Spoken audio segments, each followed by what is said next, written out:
Οθόνη του StoneX R2 Plus L εμφανίζεται το μενού μέτρησης και όπου έχει κλάσμα στο πάνω μέρος, πιέζοντας το page, αλλάζουμε από οθόνη σε οθόνη.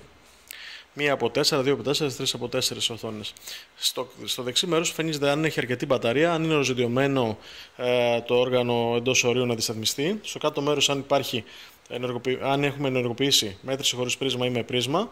Εδώ που εμφανίζεται το τσιπάκι, εμφανίζεται ότι συμβολίζει ότι είναι η μέτρηση στο εσωτερικό του μηχανήματος, η αποθήκευση, ενώ θα μπορούσε να είναι SD card για να αποθηκεύονται δεδομένα στην SD κάρτα ή σε εξωτερική συσκευή. Σε αυτή την περίπτωση έχουμε επιλέξει στο εσωτερικό του μηχανήματος. Στο κάτω μέρος εμφανίζεται ενεργοποιημένο το Bluetooth, οπότε μπορούμε να συνδεθούμε και με κάποιο χειριστήριο εξωτερικό καταγραφικό. Και εδώ εμφανίζεται το σύμβολο του 1 ότι είναι η πρώτη θέση εργασίας. Πιέζοντας το page, καταρχήν στην οθόνη εμφανίζεται το όνομα του σημείου, το ύψος στόχου,